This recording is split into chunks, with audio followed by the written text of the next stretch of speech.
할렐루야. 벽옥과 남보석과 옥수와 녹보석과 홍만호와 홍보석과 황옥과 녹옥과 다망옥과 비치옥과 청옥과 자수정으로 이루어진 천국성과 12진주로 이루어진 천국문, 그리고 맑은 유리 같은 정금으로 된 천국길, 그리고 수정같이 맑은 생명수강이 흐르는 아름다운 천국을 소망합니다. 모든 것이 잘 될 것입니다.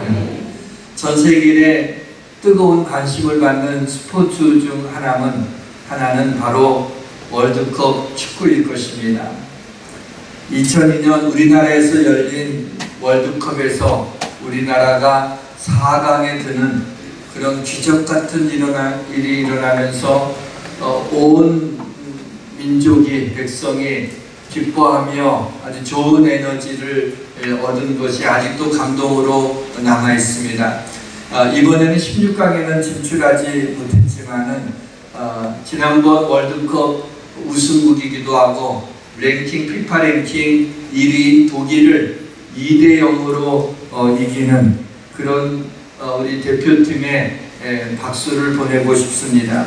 우리나라와 경기하기 전에 가진 기자회견에서 기자가 독일팀 감독에게 한국전에 대해서 어떻게 생각하느냐고 물었습니다.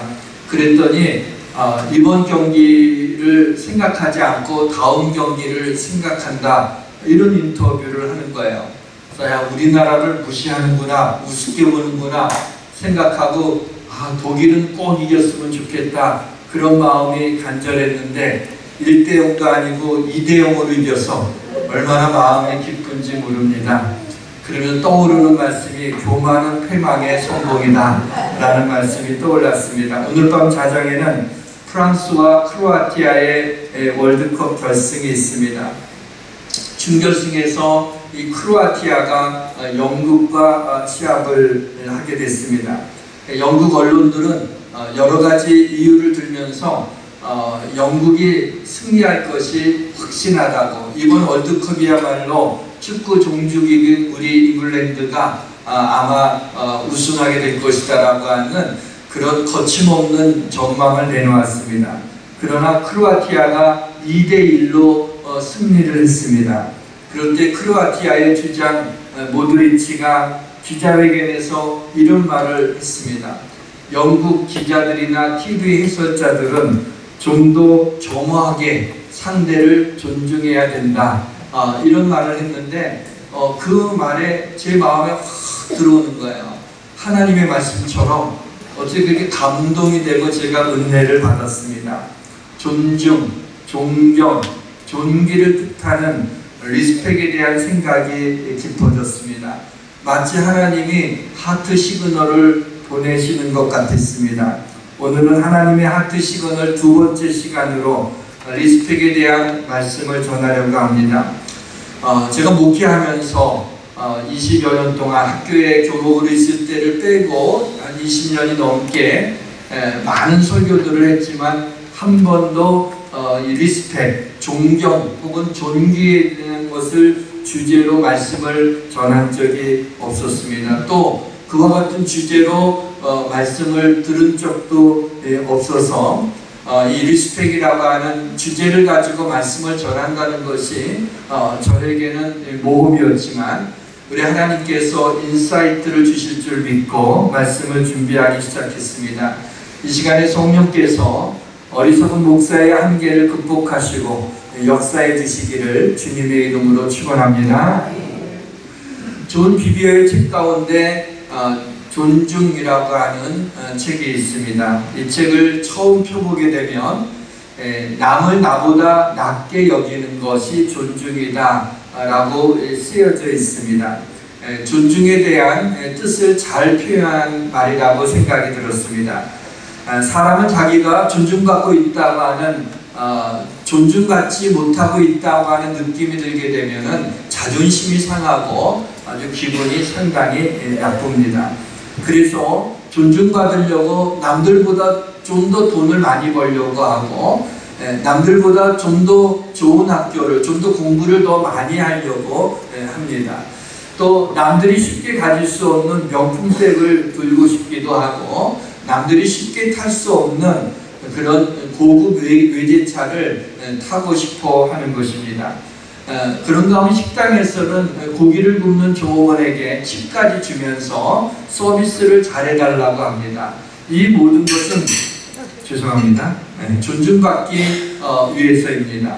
존중받고자 하는 마음이 잘못된 것은 아닙니다. 그러나 불행히도 이 시대는 자신은 존중받기를 바라면서 남을 존중하는 마음을 잃어버린 시대입니다. 남을 나보다 낮게 여기며 살라고 하는 그런 남을 존중하며 살라고 하는 성경의 교훈은 바로 하나님의 복을 받을 수 있는 열쇠가 되는 것입니다. 사람을 존중하지 않는 그런 습관을 가지게 되면 언젠가 삶의 결정적인 순간에는 그 사람으로 인하여서 자신이 존중받지 못하고 있었다라고 생각하는 사람이 그로부터 큰 고통을 당하게 되는 것입니다. 작금의 대한항공이나 아시아나항공의 그 항공사들의 그 오너의 갑질에 대해서 많은 얘기들이 나오고 그렇게 비난이 쏟아지는 것은 바로 누군가가 그들로 인하여서 존중받지 못했기 때문에 거기에 대한 가슴에 품고 있는 것들이 터지게 된 것이죠. 한때 유력한 대통령 후보였던 우리 안희정 씨가 이렇게 수치를 당하고 있는, 부끄러운 모습을 당하고 있는 것도 같은 맥락이라고 생각이 듭니다. 그러나 사람을 존중하는 그런 마음이 습관처럼 몸에 배게 되면 결정적인 순간에 존중이 여김을 받은 사람으로부터 큰 도움을 받을 수도 있다는 것입니다. 말씀에 오게 되면 타조도 나를 존경할 것은 이런 말씀이 나옵니다. 타조는 인격이 없습니다. 그럼에도 불구하고 하나님을 향하여 승냥이와 타조와 같은 들짐승도 나를 존경해야 될 것이다 라고 이사야서에 나와 있는 것을 보게 됩니다. 그래서 그 타조가 하나님을 존경하는 게 무슨 뜻인가 라고 그 성경을 보고 보니까는 하나님께서 광야에 물을 내시고 사막에 강을 내시기 때문이라고 말씀하고 있습니다. 그런데 사실은 그 물과 강은 바로 들짐승인 승냥이와 타조를 위하여서 하나님이 광야에 물을 내시고 사막에 강을 내신 게 아니라 하나님이 택하신 자, 하나님이 지으신 사람을 위하여서 하나님이 광야에 물을 내시고 사막에 강을 내신 건데, 사람에게 준 그걸로 인하여서 승냥이와 타조들도 그 물을 그 덕분에 먹고 있으니까는 타조도 나를 존경해야 된다라고 말씀하고 있습니다.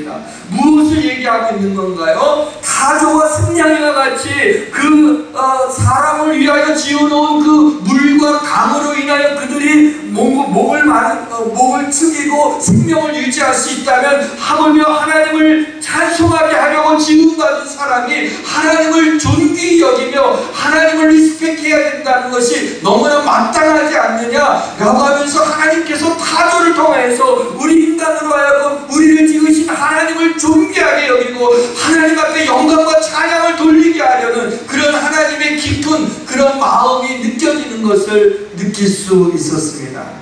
하나님을 존귀히 여기는 자가 존귀히 여김을 받습니다. 나를 존중히 여기는 자는 내가 존중히 여기고 나를 멸시하는 자는 내가 경멸하리라라고 하는 하나님이 굉장히 강한 어조로 말씀하시면서 하나님의 존귀히 여김을 받기를 원하시는 것을 볼 수가 있습니다. 예수님의 고향에서 처음 사역을 하실 때 뜻밖의 말씀을 보게 되었습니다. 거기서는 아무 권능도 행하실 수 없어 다만 소수의 병자에게 안수하여 고치실 뿐이고 라는 말씀이 나옵니다. 제 눈을 주목하게 한 것은 뭐냐면, 예수님이 아무 권능도 행하지 않으셨다라고 기록이 된다면 아무 이상한 것이 없지만은 아무 권능도 행하실 수 없었다라고 하는 이 말씀이 제 마음에 걸리게 된 거예요. 주님은 하나님이신데 왜 그가 그 고향에서 사역을 할 때 권능도 행하실 수 없었을까? 행하시지 않았다면 그분이 원치 않아서 안 하신 거지만 행하실 수 없었다면 얘기가 달라지는 건 아닙니까? 하나님이신 그분께서 고향에서 권능을 행하실 수 없었다라고 하는 게 무엇인가 보니까는 그 다음에 이유가 나오게 되는데, 예수께서 그들에게 이르시되 선지자가 자기 고향과 자기 친척과 자기 집 외에는 존경을 받지 못함이 없느니라. 무슨 얘기예요? 고향에서는 존경을 받지 못했다는 것입니다. 예수님이 권능을 행하실 수 없었던 이유는 고향 사람들이 예수님을 존경하지 않았기 때문이다 라고 얘기하면서 무엇을 말하고 있냐면, 주님에 대한 리스펙은 하나님의 능력을 경험하는 열쇠가 된다는 것입니다. 사랑하는 성도 여러분, 우리가 주님께 영광을 돌리며 주님을 존경하고 존귀하게 여기며 주님과 찬양과 영광을 돌리게 될 때 주님의 권능과 능력이 우리의 삶 속에 나타나는 걸 믿으시기를 바랍니다. 주님을 리스펙할 때 주님이 우리를 존귀히 여기실 뿐만 아니라 하나님의 그 주님의 능력이 우리 삶 속에 능력으로 나타나게 되는 은혜를 경험하게 되는 것입니다. 믿지 않는 자들은 하나님을 믿지 않는 그 자체가 하나님을 리스펙하고 있지 않은 것입니다. 존중이라는 말은 헬라어로 티미인데 중요시 여기다라고 하는 뜻을 가지고 있습니다. 우리는 하나님을 향하여 존귀하신 하나님 그렇게 얘기합니다. 하나님이 우리에게 중요한 분이라는 것을 고백하고 있는 것입니다. 그런데 혹시 존귀와 찬양과 영광을 입으로만 돌리고 있지는 않습니까? 이사야서에 보니까 주께서 이르시되 이 백성이 입으로는 나를 가까이하여 입술로는 나를 공경하라. 그들의 마음은 내게서 멀리 떠났도다 라고 하는 말씀이 나옵니다. 우리는 우리의 입술로 하나님 앞에 기도할 때 청산유수와 같이 나올 수 있습니다. 우리가 하나님을 찬양할 때 하나님 앞에 찬양과 영기와 존귀를 올려드리는 것, 조금 더 거리낌이 없이 하나님 앞에 영광을 돌려드립니다. 우리가 하나님이 기뻐하시는 뜻대로 살고 싶다고 고백을 하게 됩니다. 하나님만이 영광 받으시라고 존귀하신 하나님을 존귀히 여긴다고 우리가 고백하고 있는데, 우리의 입술로만 고백을 하지 우리의 일상의 삶 속에서, 아니 나의 마음 깊은 곳에서 과연 하나님을 얼마나 존귀히 여기고 있습니까? 내 마음속에 하나님이 얼마나 여러분에게 중요한 분으로 기억되고 있습니까? 그래서 그것을 아시는 하나님께서 너희가 입술로는 나를 존경하나 마음은 내게서 멀도다라고 가슴 아픈 이야기를 우리에게 하고 있지 않습니까? 하나님을 공경하는 것, 하나님을 리스펙하는 것은 입술로만 하는 것이 아니라 우리의 마음으로 하는 것입니다. 우리가 하나님을 리스펙하는 것에 대해서 우리는 마음이 불편하지 않습니다. 또 하나님을 그렇게 존경하고 하나님을 존귀히 여기는 것을 모르지도 않습니다. 그런데 여러분 이것을 아십니까? 하나님이 나를 리스펙하고 있다는 사실입니다. 하나님이 나를 존귀히 여기고 있다고 하는 것을 아십니까? 하나님께서 다윗에게 이런 약속을 하셨습니다. 내가 어디로 가든지 내가 너와 함께 있어 내 모든 제동을 네 앞에서 멸하였은즉 세상에서 존귀한 자들의 이름 같은 이름을 내게 만들어 주리라. 여러분 이 말씀처럼 축복된 게 어디 있겠어요? 사람에게서도 존귀함을 받으면 우리의 마음이 좋거든. 하물며 존귀하신 하나님께서 하신 말씀이에요. 세상에서 존귀한 자들의 이름 같은 이름을 내게 주겠다. 세상에서 너와 같이 존귀한 이름을 가진 자가 없게 하겠다는 그런 말씀이 아닙니까? 이 약속을 하나님께서 다윗의 인생 마지막에 어떻게 이루어 주시는지 아십니까? 그가 나이 많아 늙도록 부하고 존귀를 누리다가 그의 죽음을 당할 때까지 그는 부하고 존귀를 누리다가 죽었다라고 하셨어요. 그 다윗의 이름은 오늘날도 이스라엘 백성들에게 다윗의 별로 기억되며 다윗의 이름을 존귀히 여기고 있습니다. 오늘 믿는 자들에게 있어서 다윗의 이름이 얼마나 우리에게 익숙한 이름이며 그 이름을 존귀히 여기고 있지 않습니까? 하나님께서 다윗에게 말씀하신 그대로 하나님이 이루어 주신 것입니다. 사랑하는 성도 여러분, 하나님께서는 욥에게도 이렇게 말씀하셨습니다. 욥만큼 고난을 당한 자가 없습니다. 그래서 우리가 이 땅에서 말할 수 없는 고난을 당하고 말할 수 없고 힘들고 어려울 때 욥기를 읽어보라고 하는 그런 얘기를 많이 듣습니다. 욥기를 읽다 보게 되면 세상에 나보다 훨씬 더 고통스럽구나라는 걸 알면서 그거에 비교를 해서 좀 위로를 받기도 하는 것입니다. 근데 하나님이 욥에게 이런 말씀을 하셨습니다. 너는 위엄과 존귀로 단정하며 영광과 영화를 입을지니라 그랬습니다. 하나님이 욥을 향해서 위엄과 존귀로 단장한다고, 너를 존귀하게 하겠다고, 영광과 영화를 입게 하겠다고 하나님이 약속하고 있습니다. 하나님께서는 다윗과 욥과 같은 위대한 신앙의 선배들만 존귀히 여기겠다고 하신 것이 아닙니다. 땅에 있는 성도들은 존귀한 자들이라고 했습니다. 사랑하는 성도 여러분, 우리가 이 땅에 있지 않습니까? 우리 성도들이 있지 않습니까? 하나님께서 여러분 모두를 하나님이 존귀한 자로 여기심을 믿으시기를 바랍니다. 하나님이 사람에게 영화와 존귀의 간을 씌우셨다라고도 우리에게 말씀하고 있습니다. 오늘 본문에는 하나님이 우리를 존귀히 여기신다는 말씀이 결정적으로 나옵니다. 네가 내 눈에 보배롭고 존귀하여 내가 너를 사랑하였은즉 하고 있습니다. 적어도 우리가 하나님의 눈에는 어떻게 보이는지 아세요? 하나님의 눈에는 우리가 존귀하게 보인답니다. 보배롭고 존귀하여 내가 너를 사랑하였다라고 그렇게 말씀하고 있습니다. 감동이 안 오십니까?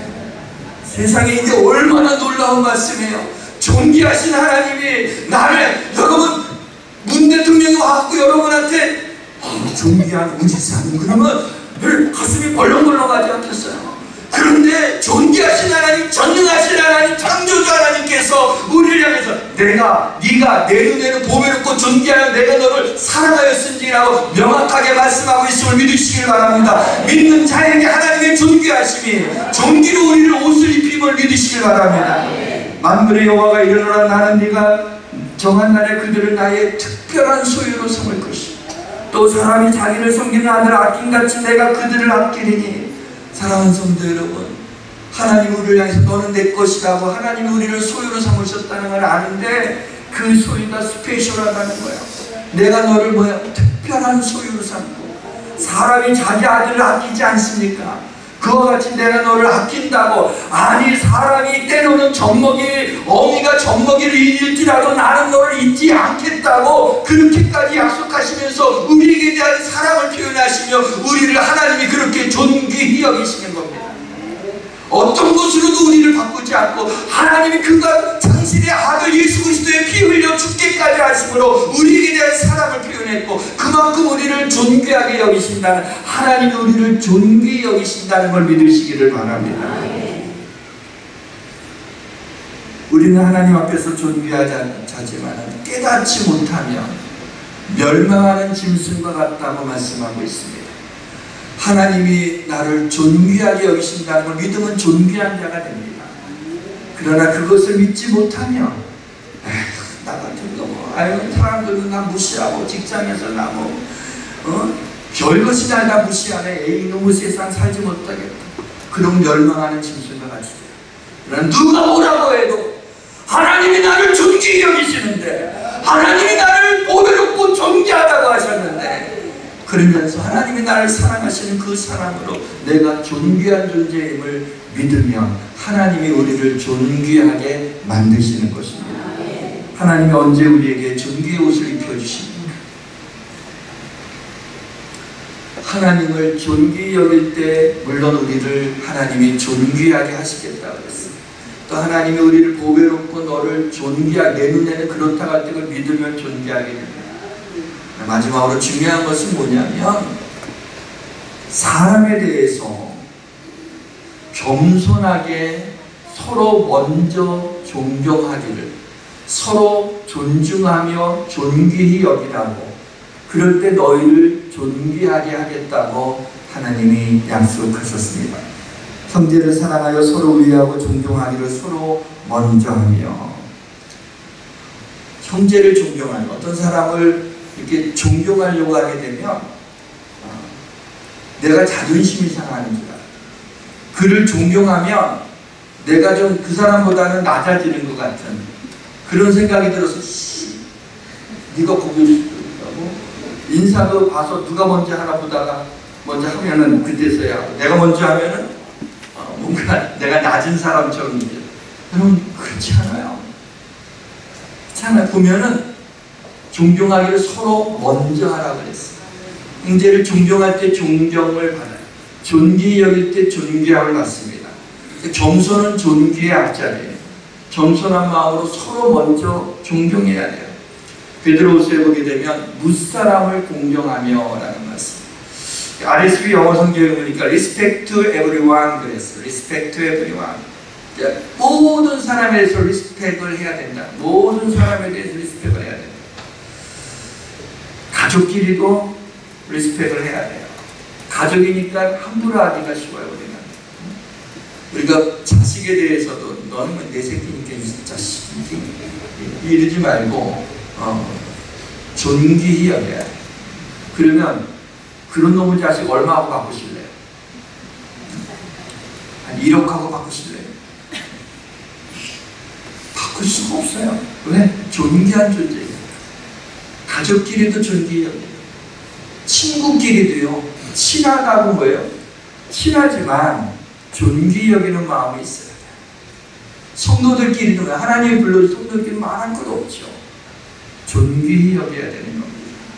우리 마음에 이와 같은 마음이 있으면 우리가 존귀히 여기게 될 때 내가 존귀히 여김을 받을 수 있는데 우리가 너무 자기 일에 몰두하게 되면 사람들을 존중하는 마음을 갖기가 힘듭니다. 그래서 자기만 바라보고 자기만 자기 일만 생각하지 말고 다른 사람들을 배려해야 돼요. 배려하고 그리고 그리스도의 심장으로 사랑해야 돼요. 그리고 우리 마음에 하나님의 사랑이 불타고 있으면 모든 사람을 리스펙할 수 있는 거예요. 내가 만나고 있는 이 사람도 예수 그리스도가 자기 목숨을 내어주기까지 그를 존중했다는 것을 기억하고 나도 그를 존중해야 된다는 것입니다.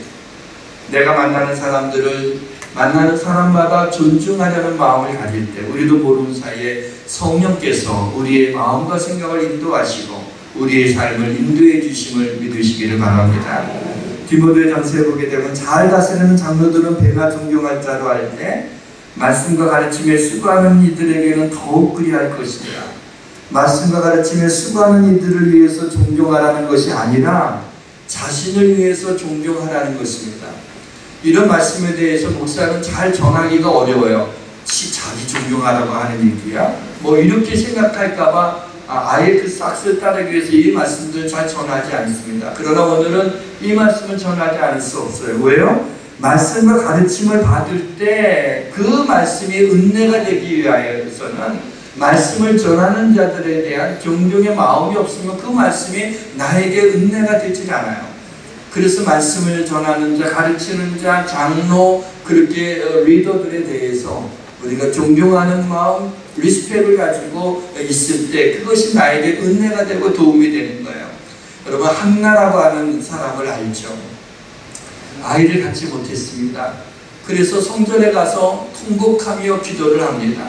근데 그것을 보고 있던 엘리 제사장이 보고 있다가 뭔가 입을 움직이지 않고 막 이렇게 하는데 울면서 통곡을 하는데 무슨 소리인지 못 알아듣겠어요.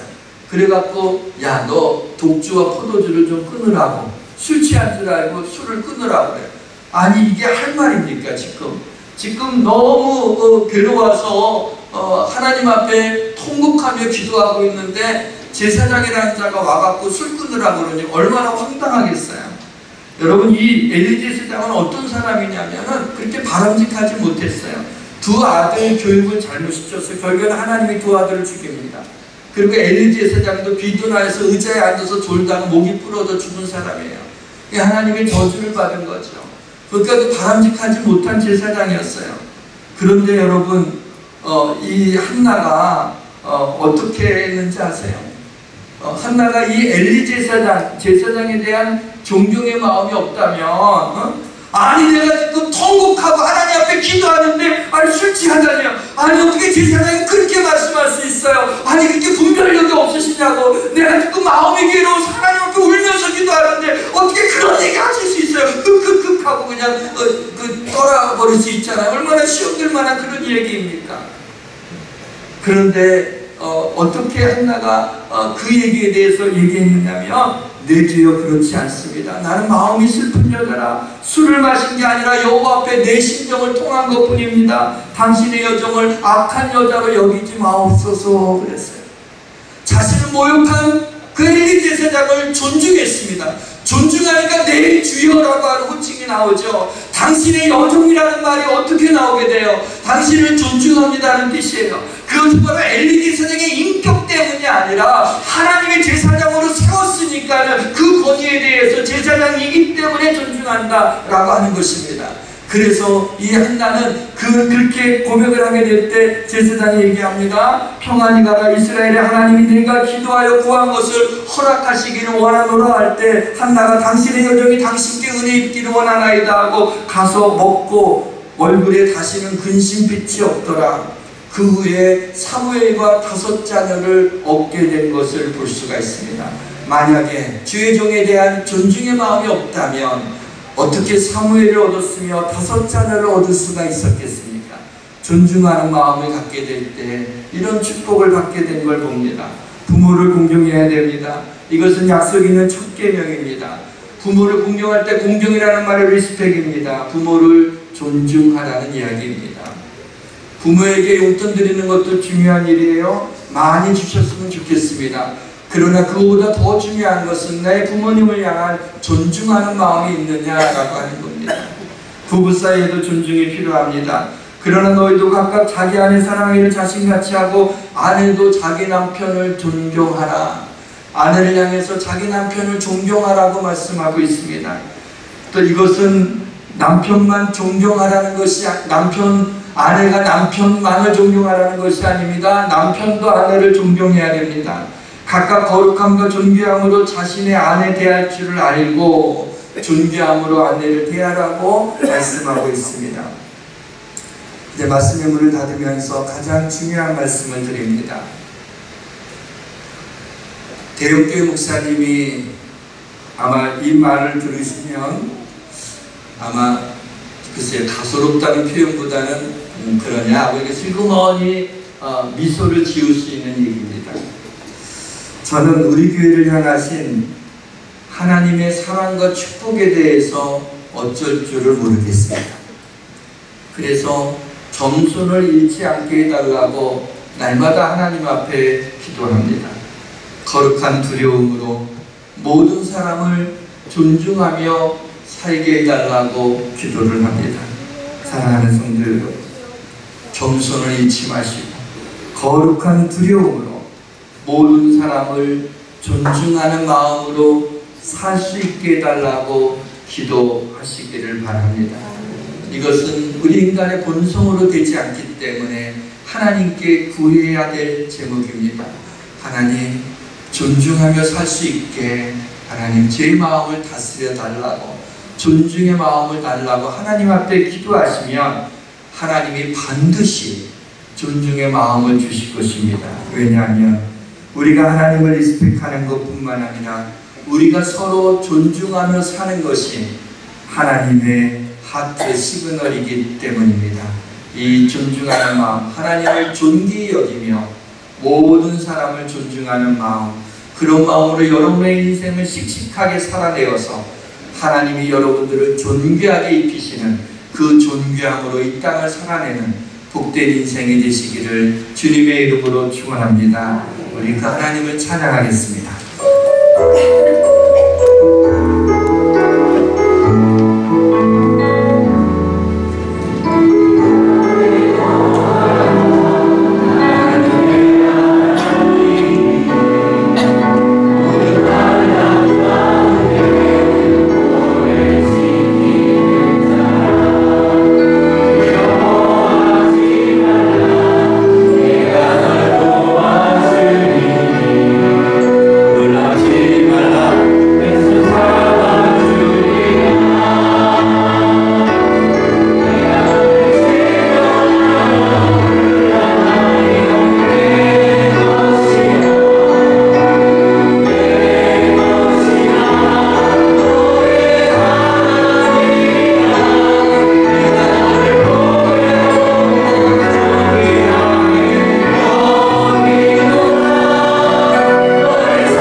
그들한테 때로 손가락질을 받기도 하는데 하나님이 우리를 향하여 네가 내 눈에는 보배롭고 존귀하다고, 내가 너를 사랑한다고 말씀하시는 이 말씀에 감당할 길이 없습니다. 하나님 아버지, 저희에게 학자의 혀를 주셔서 곤고한 자들, 위로가 필요한 자들을 존중하며 말로 어떻게 도와야 할지를 알게 하옵소서. 하나님 아버지, 저희에게 선한 사마리아 사람의 손을 주사 어려움 당하는 자들을 존중하며 어떻게 우리 힘으로 도와주어야 할지를 알게 하옵소서.